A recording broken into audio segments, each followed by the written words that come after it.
Welcome to the Heartland Journal podcast with Steve Abramowitz, editor-in-chief of heartlandjournal.com.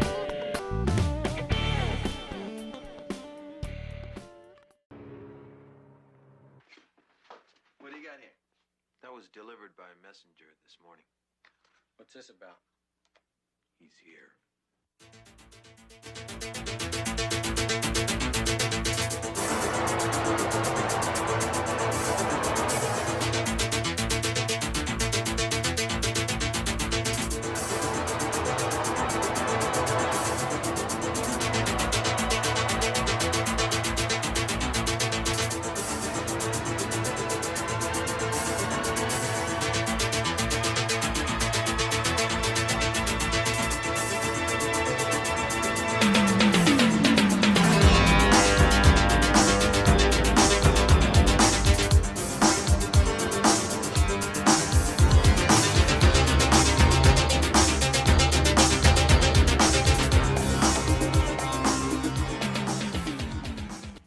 Howdy, y'all. Welcome back. I'm Steve Abramowitz, and this is the Heartland Journal podcast. If you like what you hear, please subscribe and pass it around. Thanks for doing it.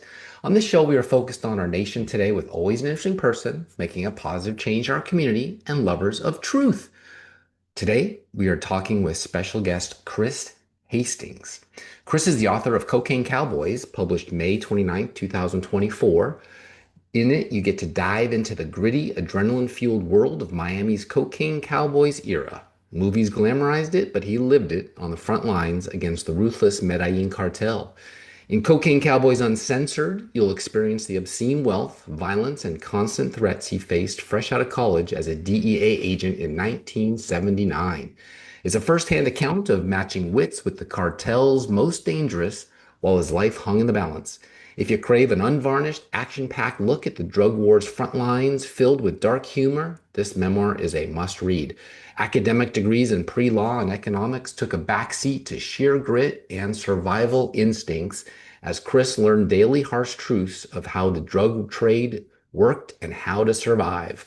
Now retired out of the country, far from Miami, Chris recounts those linchpin years when the Colombian drug trade was at its most sinister, with the highest stakes.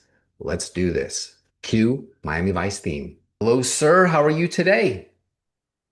I'm fine. How are you, Steve? I am doing great. Well, where are you coming to us from? I'm coming to you from my bedroom in the Philippines. Okay. In a So I not live an in a undisclosed town. location and witness protection. You're safe these days besides No, typhoons. no. Anybody can come and look me up. I'm building an apartment complex in the back to rent out to people. So I'm not. Nobody's hiding from me, and I'm not hiding from anybody. Okay, good. All right. Well, why did you choose the Philippines as a place to retire to after the Miami days, which we'll talk all about? I get that question a lot. Because I speak fluent Spanish, I can live anywhere in South America. My Portuguese is pretty good too, so I could live in Brazil. But I'm in the Philippines because um, a number of reasons, but one, the main reason is this is as close to America as you can get outside of America, and it's the most stable expat destination. Mexico doesn't look too stable. Colombia and Venezuela are disasters. And so anyway, uh, when I was looking for a place to land at the end of this thing, I had been on a journey since I retired. My best friend now, my brother-in-law who lives down the street. Um, anyway, somehow or another, we ended up here in Asia, and uh, I met my wife, and we have three boys and one girl and a grandbaby. That'll do it. So, Put down those roots. So you and don't suffer from the gringo complex where in Latin America you can maybe oh never be really no, integrated into society, whereas Philippines is very open. yeah, and like the older Filipinos, they all remember that we are the ones that came here and got rid of the Japanese. So there's a lot of kind of affection for us here. Ah, And we're currently in the middle of an incredible military buildup here, to counteract China, etc. And so we're bringing a lot of jobs to the Philippines. We have a president that's has a good relationship with our president. So it's out of all the places, it's probably the best expat place. okay. All right. Well, I appreciated in the reason why I invited you on is in your book, you talk about more than just the top narcos. I've seen those movies, many, many times. You, Right, you explained how the drug trade worked top to bottom, the narco culture, the money right, laundering, and even how a kilo of cocaine is produced. Tell everyone right. how it's produced. Basically the leaves are picked in Bolivia or Peru primarily. And then they're processed into a, a paste using diesel fuel and I think muriatic acid and a few other chemicals. Anyway, they're produced into a paste called basuco. And basuco is it's you cannot consume it through your nose or IV, because it's in a stage where you could smoke it like crack, but it won't dissolve in water. You can't get it into your body that way. So what happens is the bazuco is shipped from Peru, Bolivia into Colombia, and in Colombia is where the actual processing labs are, where they process the base cocaine into cocaine hydrochloride.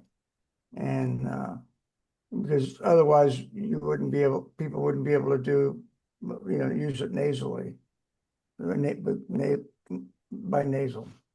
So, So did you spend um, more time in Colombia or Brazil or Bolivia, I should um, say?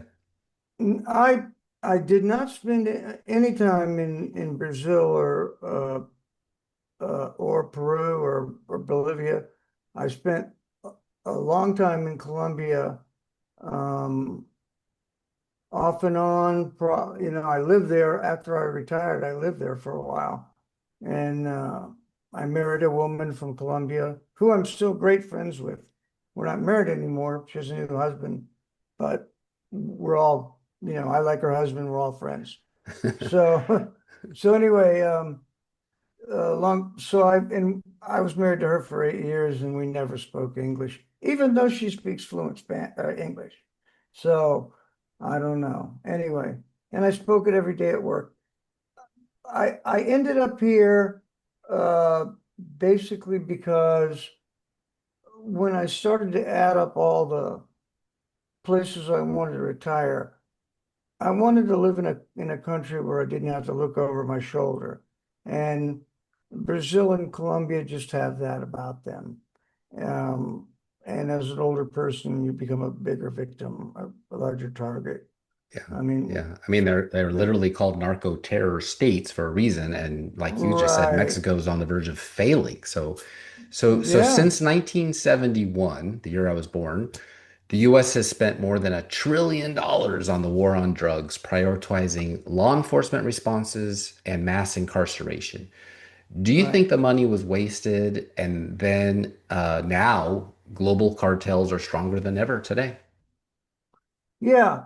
Um, you know, this is the question and I get this question all the time. Um, I have mixed feelings about it. And the reason why is because um, when you're involved in the drug trade, whether it be law enforcement or penal system, whatever, it's just full of heartache and misery and whatnot. Um, However, when I look at countries like, I believe Portugal legalized drugs for a while and had uh, they furnished the heroin. The addicts could come in and get a clean syringe and whatnot. They've stopped that now, and they've had to uh, take a more aggressive approach. I think Seattle tried that, where basically you couldn't get arrested in Seattle with drugs, with almost any amount. And we ended up with just blocks and blocks of young kids strung out on drugs. Yeah, it seems like So, they capitulated. They basically said, we can't really win this with incarceration. We may as well just let them die on the streets. yeah. I think incarceration works if it's done really early. And, and I'm not talking about marijuana, I'm talking about hard drugs. Um, of course, education should be number one, but uh, I think if you catch a kid early enough with some hard drugs and you really hammer them and get them into sort of a boot camp or, get them a direction in life. Because remember, the genesis of all of our issues with the drug problem, in my opinion, I mean, if you look at a chart of jobs of the use of phenol and drugs in America and a chart of jobs being shipped to China, they're perfectly inverse. And what happens is when men don't have a direction, a task, and a purpose, my dad was a Navy chief and my mother was a homemaker. It's impossible to do a family, I think, unless you have one person, unless you have, I guess maybe unless you really live frugal. But there are so many systemic problems. The educational system, which is a total failure. The criminal justice system, which is also a total failure. The divorce corporation industry, which is another horrible failure. The healthcare industry. I think we've seen since COVID, I think we've seen the mask come off a lot of that. Yeah, and the And same time you were busting folks in Miami, they had an epidemic of crack in Los Angeles. And so these kids who went into gangs because they had broken homes, maybe dad and uncles and grandparents were in jail. Where else are they going to get the money from? You can't go work at Kroger's. So the illegal production of cocaine rose to a record of more than 3,700 tons in 2023. I'm sure in 24 and 25 it's worse, mainly due right. to increased cocoa bush cultivation and higher yields in Colombia. When you were doing it, it was like you said, Bolivia, but it seems like they've moved everything into Colombia. We could easily get that. The estimated number of global users reached 25 million people in 2023, up from 17 million 10 years Wow. prior. The odds of arresting our way out of this is literally impossible. Where are they going to put 25 No, million people? I always no. hear about the end user being locked up is the solution, but I don't think so. In the US, we spend $150 billion. How would you tackle the problem if you could? Well, this is a problem that, again, this is a problem that involves governments, banks. I mean, there's a lot of money to be made, and the banks and the politicians are all taking advantage of all this drug money. Um, on the southwest border, um, probably 30% of the cops, local cops, are dirty in some way. It's the same situation that I had in Miami in 1980, when I first came on. Um, the police departments are just corrupt. And a lot of that has to do with, I think, how morality basically has taken a hit. Um, nature hates a vacuum. It hates a vacuum. And when you take the man out of the home, something is going to fill it. And it seems like, gangster rap and drugs and all these, maybe porn, I don't know. And even though I believe in legalized marijuana, if you got a kid that's 16, 17, and all he does is sit around and play games and smoke weed, he's going nowhere. I mean, it's not the thing to do. You know, personally, I don't understand quite why men don't want more out of their life than that. Yeah. But Well, I mean, Europool said 10.5 billion euros is the market now, 5 times the last decade. So the cartels mhm. are bigger than most governments, right? Yeah, when I came on the job in 1980, this will, if you understand basic economics, supply and demand. And when I came on in 1980, a kilo of cocaine was about $60,000. And it was very widely available. I mean, in a couple of days, you could meet somebody and get a 10-kilo deal set up. It was just everywhere. But it was expensive. Um, because most of it was going up to New York, LA, major cities where there was real money. Anyway, um, my the price of a kilo of cocaine now, I think it hit a low maybe 2 years ago of around 18 a key. So $18,000 versus $60,000. So since 1980, there's no commodity on earth that has gone down in the time of inflation that we've had. And that There's 80 is no, probably more, or that 60 is probably more like 100 now because of inflation. So well, it's a huge disparity between how cheap it is today and how much it was back then. and the cartels are well aware of where the market is. Um, the main focus of the Mexican cartels and the Colombians and whatnot has been to transship to Africa and then get it from Africa to Australia. Because in Australia, it's about 250 a kilo Australian dollars. And I think that's about, I'd have to look it up, but that's probably a buck 50 in American dollars. So the war on So drugs really just moved it from South America to the Middle East and I ye- guess Afghanistan for the poppies, for example. exactly. You know, It's it's like just, whack-a-mole. yeah, you think of it as a balloon.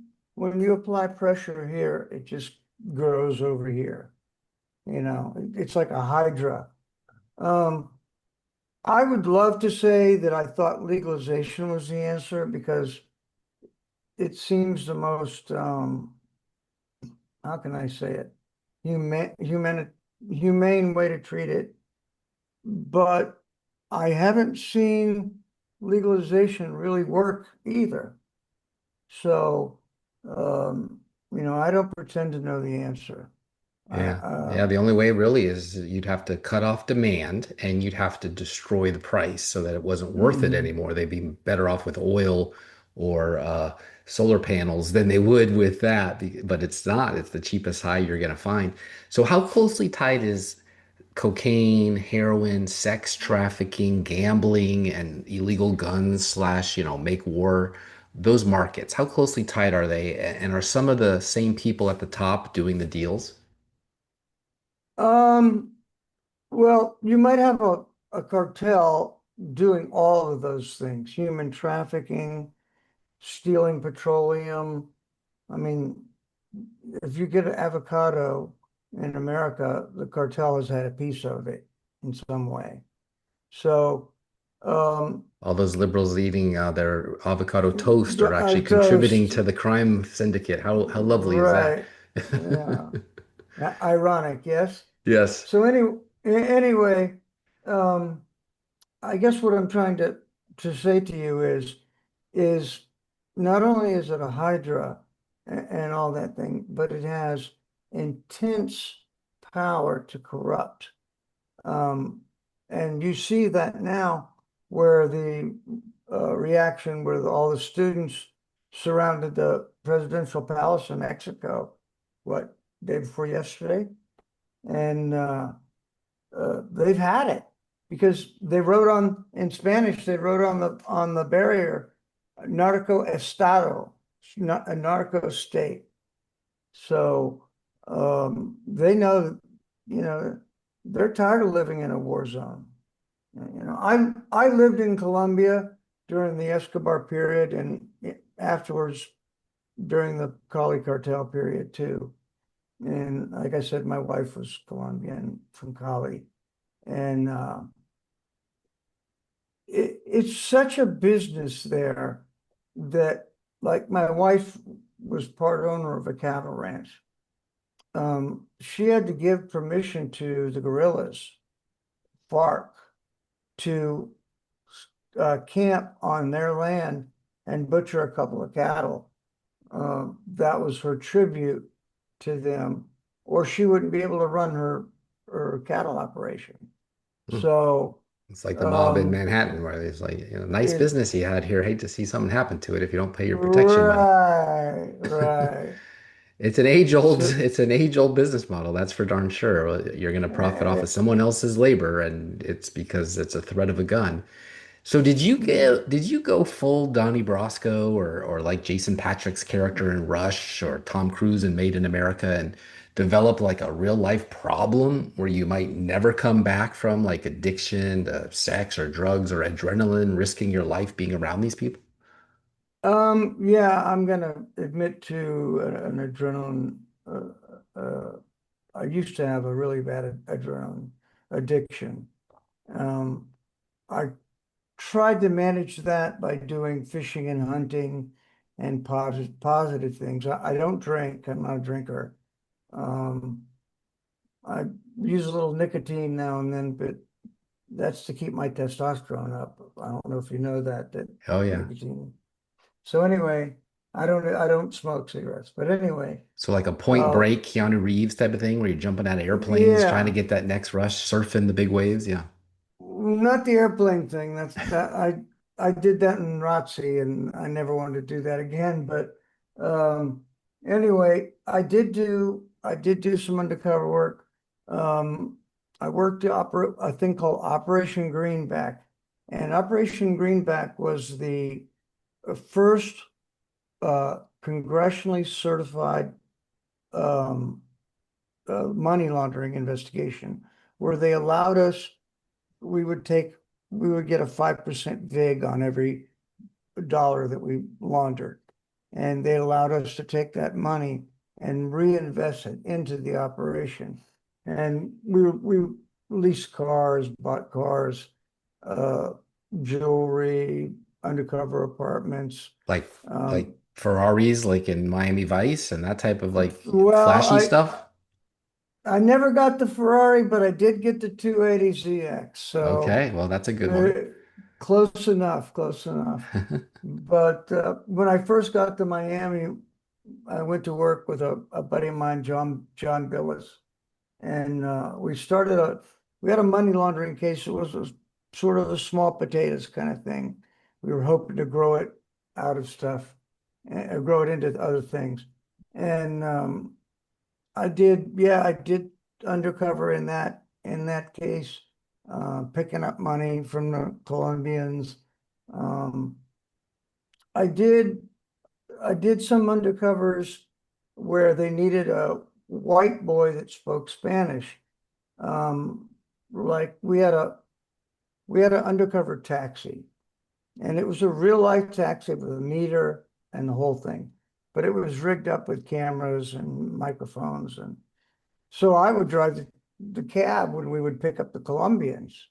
They'd say, "Oh, we got a cab on standby," and they'd call me up, and I'd show up, and they'd put the Colombians in the back seat, and I'm just this white boy driving. I look like this redneck kid driving the taxi, and It's I'm like Air listening, America, only Uber America, your and, version. and not only are we recording them, but I'm understanding everything they're saying. So, a couple of times I did what we call a reverse, where we tried to, um, it was a local Tampa police case, and we had a we had a trailer truck full of marijuana. This is back in the 1981, and they needed a white boy that spoke Spanish, um, because they said that I was a shrimper and we had a undercover shrimp boat that we were using. So I took him to the shrimp boat, and I I met with the Colombians, or the Cubans. They were Cubans. I met with the Cubans, and it's a funny story. Um, we wanted, I think, $250,000 for the weed or whatever. And they showed up, but they showed up without the money, and we wouldn't bring the tractor trailer in unless we saw the money, because we're worried about them ripping us off. And quite frankly, that's probably what they were going to do. Well, anyway, they decided to pay us, and they paid us the money for the weed. We thought, well, we were smart. We thought we'll sit on the tractor trailer and surveil it, and whoever they're taking it to, the big fish, will get them, right? So we had agents and cops on it all night long. Don't ask me how, but somebody broke into the trailer and stole all the weed. So, That wouldn't be one so person. That would have to be a bunch of people. yeah, I'm not sure how that happened, but anyway, So we had a lot of you were questions. so young and vulnerable, or malleable, let's say. How did you get balls of steel? I mean, so fearless, maybe even reckless. Um, Well, I had practiced jujitsu all my life, so I was used to, that sort of thing. And my dad was a Navy chief, and I had the best father in the world, right? And I guess, I don't know. You read my book, so my mother died when I was 18, my father when I was 21, and I have no brothers and sisters. So customs and DEA kind of raised me, and my role models at 20 years old were these hardcore Vietnam veterans and New York City cops, and I mean, I was thrown in and kind of adopted, I guess, by these older guys. The And police life, yeah, exactly. Well, that's yeah, interesting and because those would have been some veterans, obviously older than you and more experienced, but you were into a new world where you had to go undercover. Like in the movie Rush, Jason Patrick actually did shoot up for authenticity's sake for the film, though I think it was saline and vitamins. yeah, Uh, yeah. Mickey Rourke, he acted out a scene where he shoots up heroin for real in 1996. That was that movie Oh, Bullet. wow. The director Julian Temple said Rourke and other actors involved were high on real heroin to achieve a more authentic effect. Talk about Wow. talk about from your age and the guys you're looking up to, the vets, the cops. Talk about Yeah. glamorizing drugs for kids. Do you think movies glamorize drugs, leading to the demand problem that is with us even to this day? Um, yes, and what they fail to, in my opinion, what they fail to really talk about are what's happening right now is phenol is coming into America, and it's being made, the pills are being pressed in America, a lot of them. And uh, I forget how many, I think it's what, 120,000 Americans died of phenol poisoning. And the saddest thing is now the younger kids will trade pills back and forth. And when they get a hot pill, they can take one pill one time in their life and die. And I've had mothers reach out to me on the X platform and talk to me, and I've consoled them as much as I could. But Americans are fed up with it. We're tired of it. Um, Yeah, we went from the yeah, opioid epidemic to with Purdue Pharma to fentanyl being the replacement. And like you said, you think right. you're taking a Xanax and don't wake up, Yeah. And the medical systems, which is a lot different than the 80s. Because the 80s it was recreation, right? You could basically get yourself a hot weekend with a kilo and be the hottest guy in town and have fun and the hookers and the models and you name it. Not that I'm oh yeah. condoning any of that, but this is different. What we're talking about now is basically suicide. Yeah. I can't remember. There's a podcaster, he's a pretty famous podcaster. Ed Henry, And no, whose son died from he's a got kind of, Xanax. no, he's a young guy, he's a comedian, and he's kind of got a country attitude. I'll think of his name in a minute. But anyway, um, he was saying that, recreationally, he used to use cocaine, but he had a couple of friends just do a couple of lines and die, and he stopped. So, It's laced, um, yeah. It used to be laced with angel dust. Now it's laced with fentanyl, and that will kill you. yeah, Yeah, so yeah, it's no fun anymore, right? I mean, Miami Vice was so, engaging because it had rock and roll music and it was seemed like a fun life where you're going to nightclubs, not going to funerals. So your book has pictures of Operation Greenback, late 80s and 90s, the Miami yeah. Vice TV show days, really. Did that show get it at least partially right? Was it flashy cars and no socks with your suits in those No, days, or was it totally fake? it was right on, it was almost right on the money. Of course, some of the shooting scenes were, you know, Hollywood glamorized, and real shootings don't go down like, of course, like they do on TV. But no, it was just like that. Um, it was very common to see 100,000 at that time, $100,000 car go by you, But when you you're didn't have a doing that crocodile work. named Elvis and live on a boat like Don Johnson did. Actually, we had a very, very, very nice condo, all decked out with a tub and the whole bit.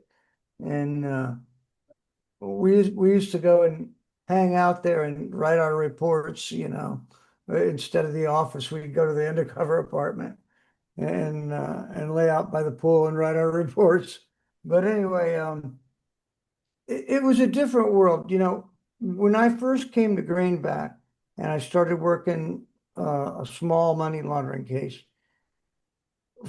what we would do is we would work that money laundering case, and from that case, we would get leads off of that case, phone numbers, addresses, stash houses, incoming loads, information.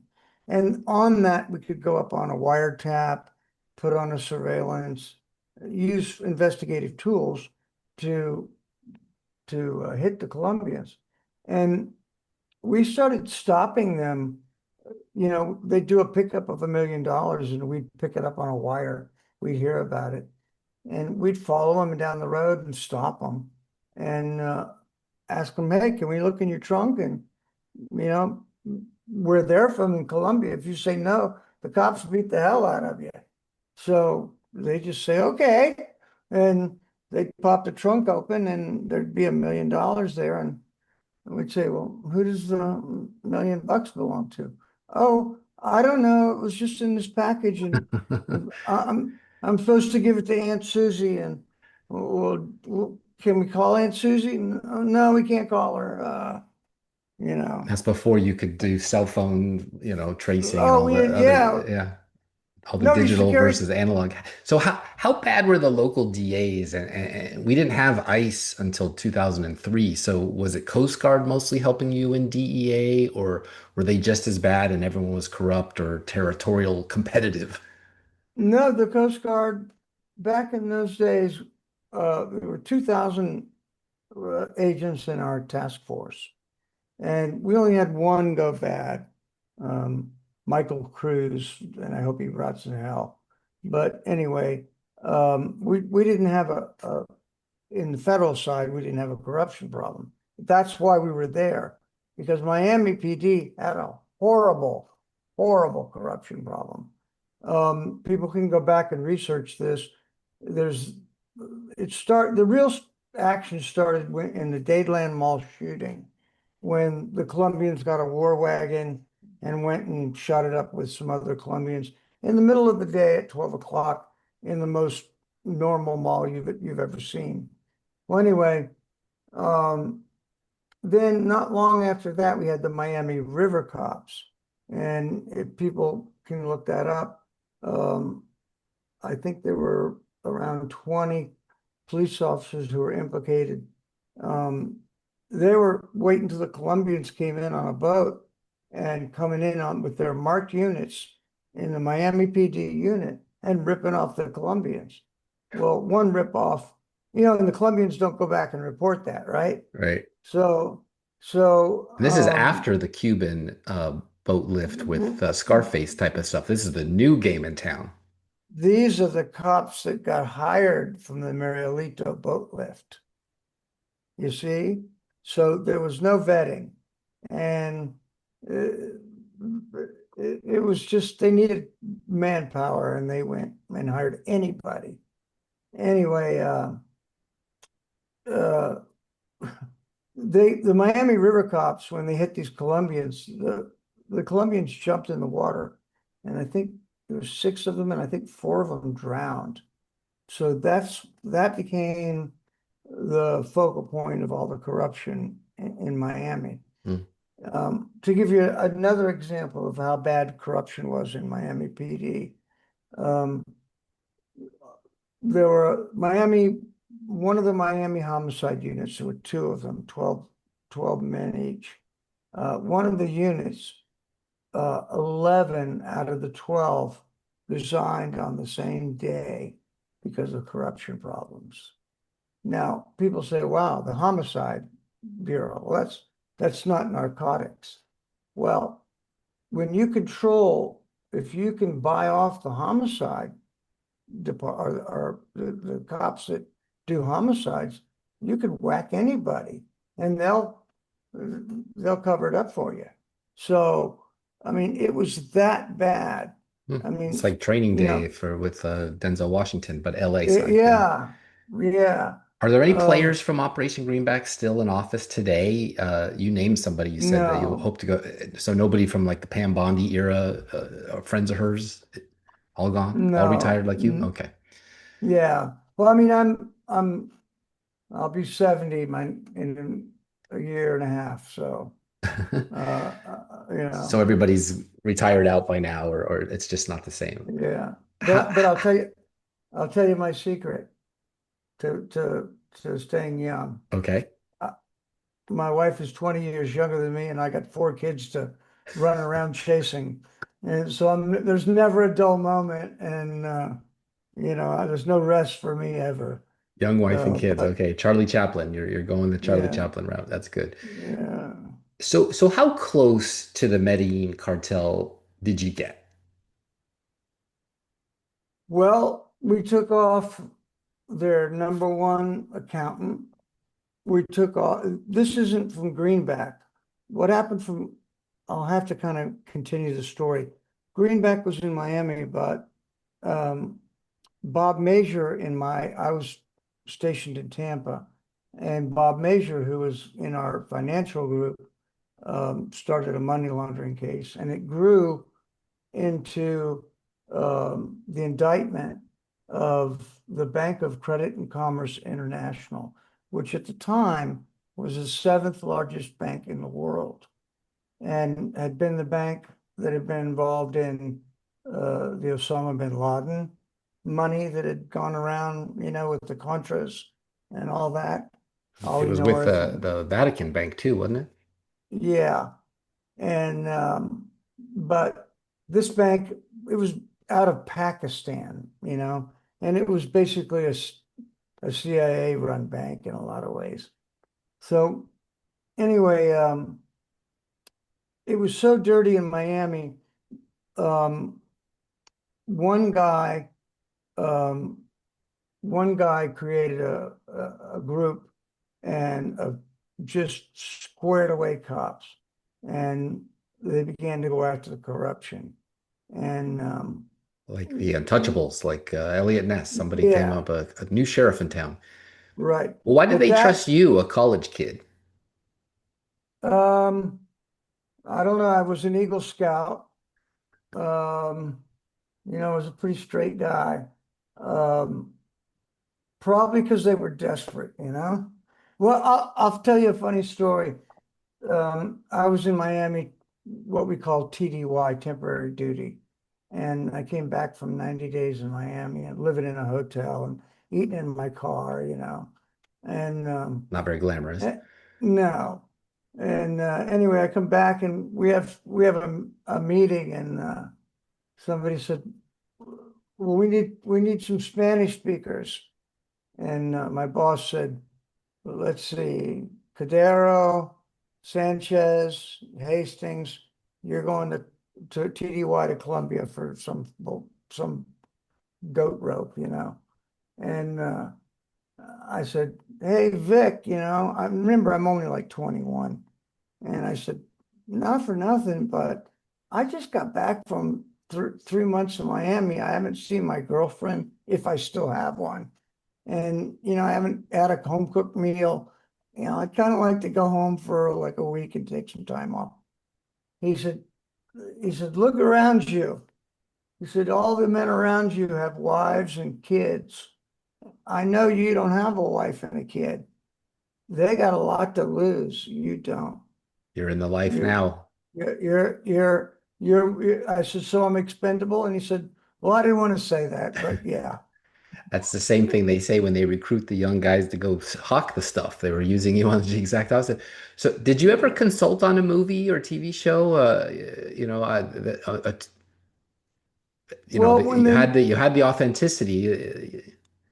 I did a walk-on part in Miami Vice for about half a second when I'm on a customs boat, but um, no, because when The Infiltrator, which was the book that was made about Operation Sea Chase, that's the case. The Infiltrator is the case that Bob Major, who I keep referring back to, um, when he grew that case into BCCI, you asked me if we got did it made a difference. We got Escobar's main money guy, we got his main transportation guy, and we took off, I think, around $5 billion of money, stolen or laundered money. So, um, you know, I didn't get a percentage, and I'm still waiting. I'm hoping, but You get I the don't think I royalties on your will. book. So how Yeah. has the evolution of the drug trade from the Medellin cartel heyday to today's global network, how has that changed, or how has that changed and challenged the DEA agents compared to your frontier days? Well, in Mexico, it's much, much, much more dangerous than it used to be. Um, and Colombia as well. Probably every Um, gringo is looked at askew as probably being with the DEA nowadays, as opposed to you could maybe blend in back then. yeah, well, there's guys love to go to Colombia and chase Colombian women because they're beautiful, right? Yeah. I mean, it's a well-known fact. And you can go on YouTube and you'll find 30 videos of guys that meet girls, and the girl puts something in their drink or blows scopamina, which is a zombie drug. And then, they take them on what's called a paseo millonario. And that's where it means millionaire vacation. And they ATM all their money out and leave them naked in the street. And I mean, YouTube's full of videos of that. So I guess why I'm telling you that is, these countries are deteriorating. Colombia elected a former ELN, the equivalent of FARC, the rebel group. He was on a kill list before. Now he's the president. So, and you've got Venezuela next door. Of course, they're going to share resources and Yeah. work together. So, Syria, Afghanistan, Seattle now. right. A lot of places have done exactly that. That they're not on the Mhm. outside anymore, they're inside. So after retiring, what motivated you to write Cocaine Cowboys Uncensored, and what did you hope readers take away from your unfiltered account of those high stakes years? Well, um, I I was hoping to inspire if there was anyone young who was thinking about a career in law enforcement or whatever. I was hoping that they would see that a guy like me who, I never intended to be a cop. I was gonna do ROTC and become an officer, I thought. Um, but that it really is it can be an incredibly rewarding job. And um, it's we need good people. We've got a lot of bad cops out there, and we need people that respect the taxpayer, and we need to up our game, pay them more, and expect more from them. Yeah. You know, More Elliot Nesses and and less Scarfaces. yeah, it works. Do you have You another know. book in you that we can look out for? I keep threatening to make the expat Bible, but I'm afraid that it might be a little too spicy for some people. Well, make Uh, it for those you who it's not know, spicy enough for. yeah. Well, I'm going to respect your time because I know it's almost midnight out there in the Philippines. So Oh, Chris, no worries. well, I No want to worries. thank No you for your worries. time. We're out of time.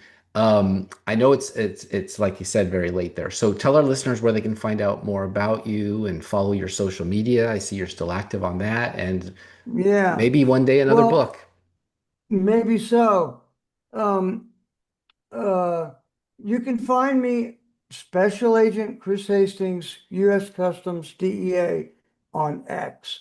I'm primarily on Twitter.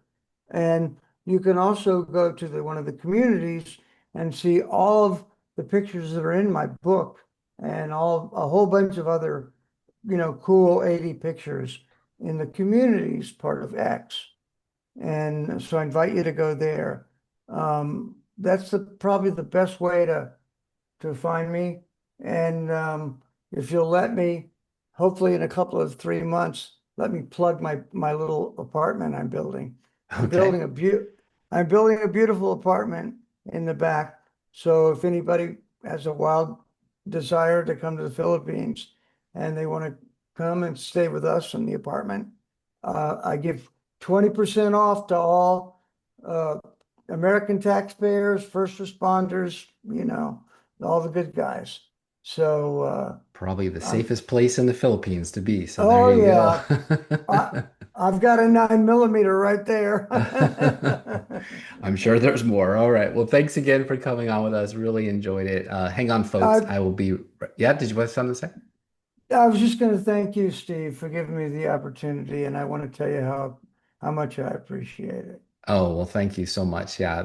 I'm big nostalgia for the 80s, and you were right there making history happen. So I'm thrilled to have had you on my show. Thank you. And Ah, thank you for your service. God bless you. Thank you. God bless you. If country ain't country, then this ain't gonna work. Oh, there ain't no gold in this new Nashville dirt. Thanks for coming back. Please subscribe to heartlandjournal.com. Email address is all we ask and never miss a new show. It's free. And if you can subscribe to Substack, we'd appreciate it. Growing fast. Now the Heartland Journal News. Nationalization of local TV news. In the golden age of local television, your evening news broadcast felt like a neighborhood conversation. Stories about the high school football game, the latest city council squabble, or that quirky festival down the street. But flip on the local news today, and too often you're greeted with a carbon copy of the national cable grind. Polarized talking heads dissecting Washington scandals with a dash of weather and traffic to feign locality. This isn't coincidence. It's the result of decades-long media consolidation that nationalized local TV news, stripping it of its community roots and making it worse, less informative, more echo chambered, and dangerously detached from the viewers it claims to serve. The shift accelerated in the 1990s with deregulation, exploded in the 2010s through corporate acquisitions, and hit a low during the COVID-19 pandemic, where stations in markets like Seattle and Chicago parroted national narratives at the expense of vital local context. The root of this nationalization trace back to policy changes that prioritized profits over public service. Before the 1980s, the Federal Communications Commission enforced rules limiting how many stations one company could own, ensuring diverse voices and local focus. But the Reagan-era deregulation wave, culminating in the Telecommunications Act of 1996, blew those doors open.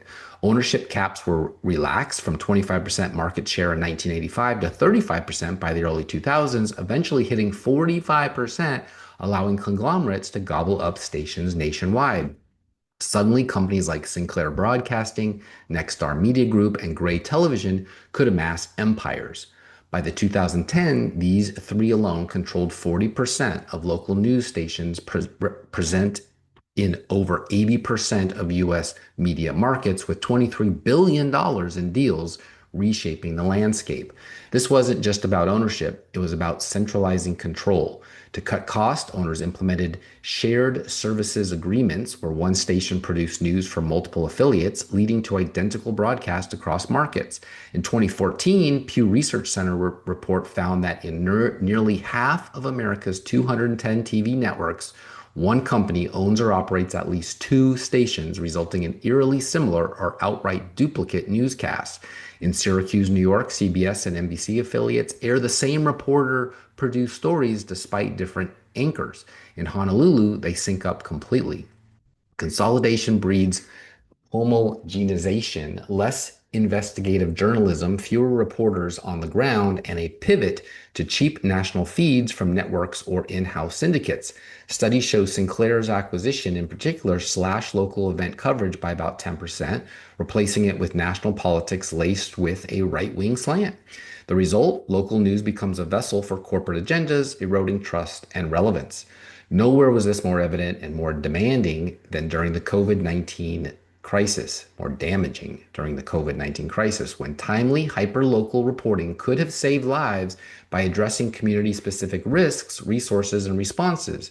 Instead, consolidation funneled stations into uniform national narratives, amplifying misinformation and sidelighting regional nuances. Research from 2021 highlighted how local TV shifts toward national content during the pandemic influenced public perception of health protocol, with owners like Sinclair dictating coverage tones.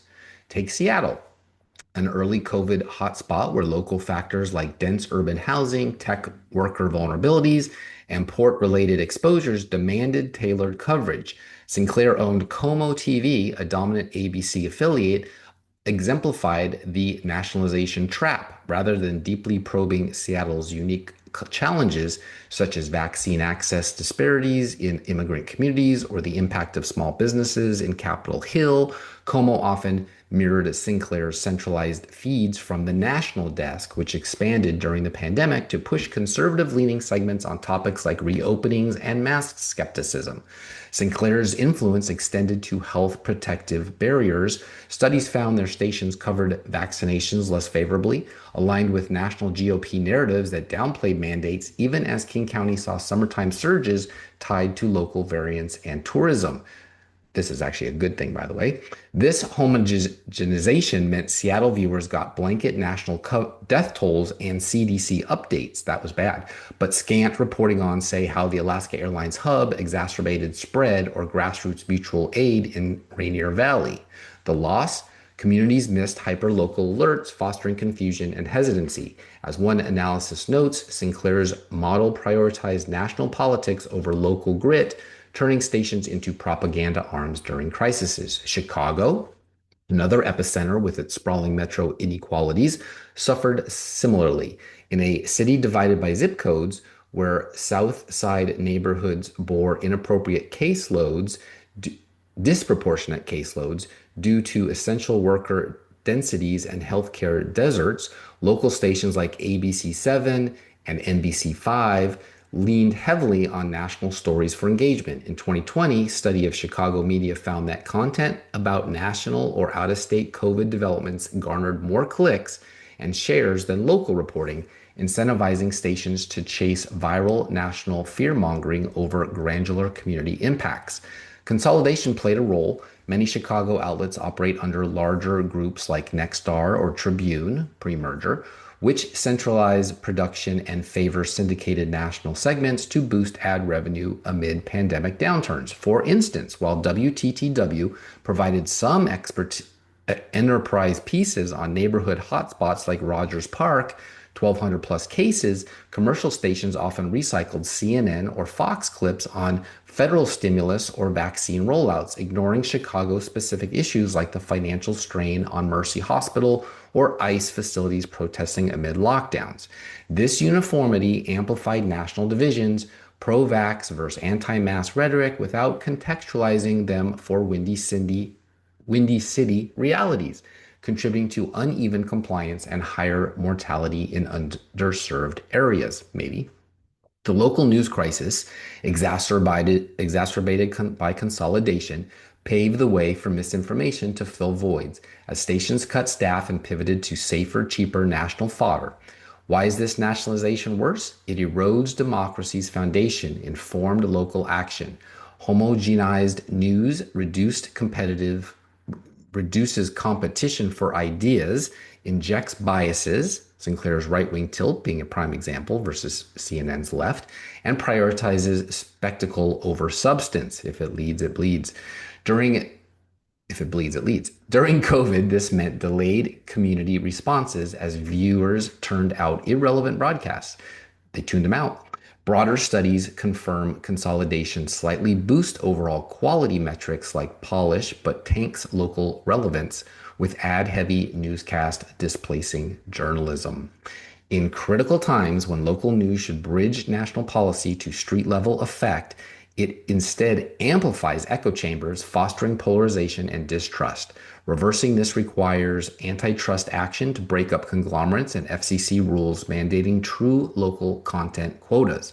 Until then, local TV news remains a shadow of itself, nationalized, neutered, and no longer the community's watchdog.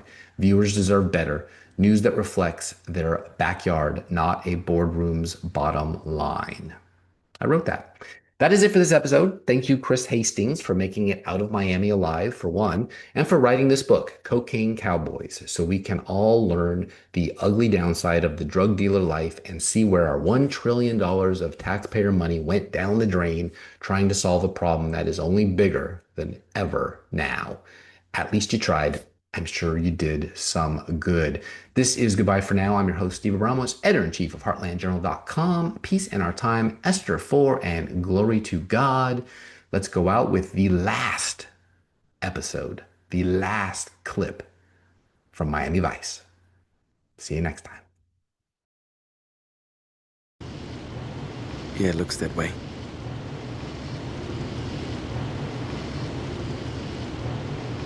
How about you? I don't know. Somewhere further south. Somewhere where the water's warm and the drinks are cold, and I don't know the names of the players.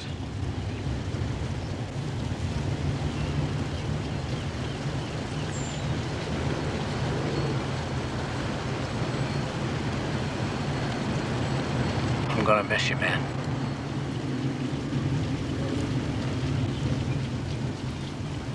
I'm gonna miss you too, Sonny.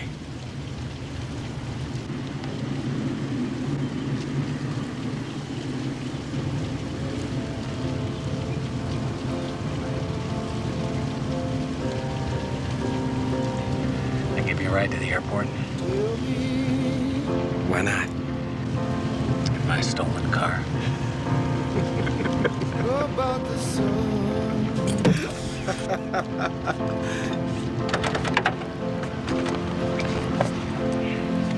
Tell me.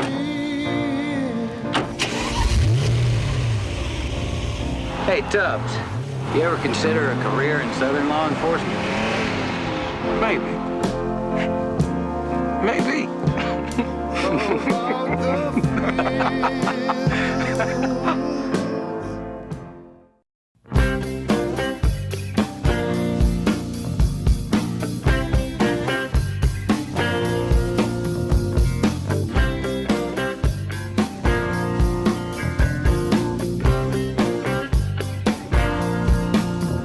If you wanna hang out, you got to take her out.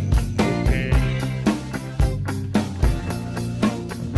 If you wanna get down on the ground like cocaine.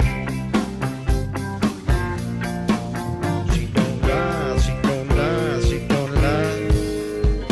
Cocaine.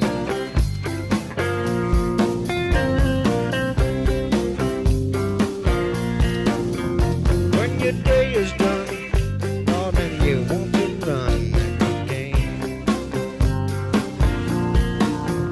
Once you get on back, you can't get back. Cocaine. She don't lie, she don't lie, she don't lie. Cocaine.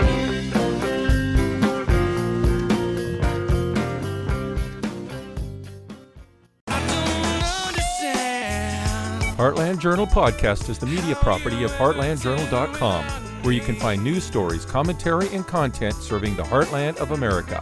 Any views or opinions represented on the podcast are personal and belong solely to the creator and do not represent those of the people, institutions, or organizations that the creator may or may not be associated with in professional or personal capacity unless explicitly stated.